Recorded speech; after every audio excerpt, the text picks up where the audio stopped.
Julia Turner, she was my high school classmate, and she was 15 when she passed away due to glioblastoma, which is like a very aggressive form of a brain tumor. And then my next door neighbor, Lynn Lambert, she had passed away earlier that same year, actually in March of 2011, due to a rare form of skin cancer. It's even hard to talk about it now because it's sad, you know, it's like, oh my God. Like thinking back to all that kind of weird, funky times, you know. It's a great way for us to remember them and continue remembering them.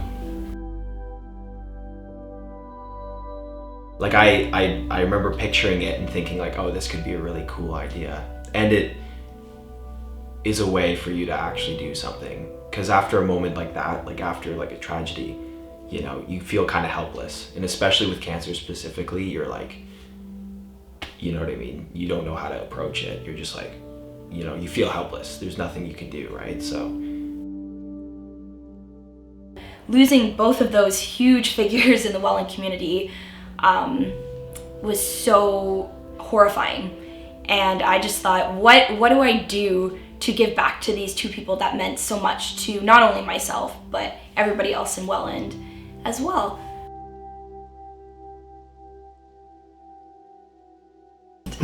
First of all, Lynn would be so proud of her, like, holy mackerel.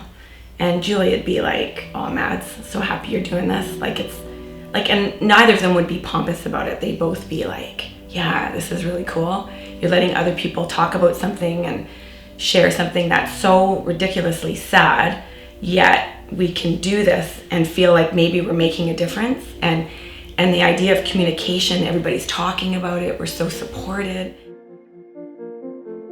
I love that we raise a lot of funds for the Canadian Cancer Society every year. Like, that is the main point, I think, of On Board. But I really like the support aspect of it more. Like, the faces that show up, like the people who come, means so much more to me than raising a lot of money. I think just remembering Julia and remembering Lynn and taking the day to dedicate it towards them means so much more. And I hope to see that in the form of more people coming out and paddleboarding on the water.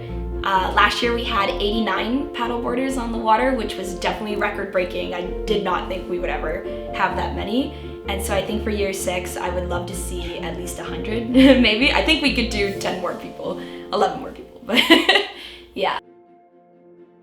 it's definitely something that comes every year. You know what I mean? Like, there's a certain point in the year where it's like, yeah, this is it. You know what I mean? Like, you're coming up upon that time in the summer and you get that nostalgia again from the year before. It's gone from a very small high school community for the first few years, and then the paddling community has just embraced it completely.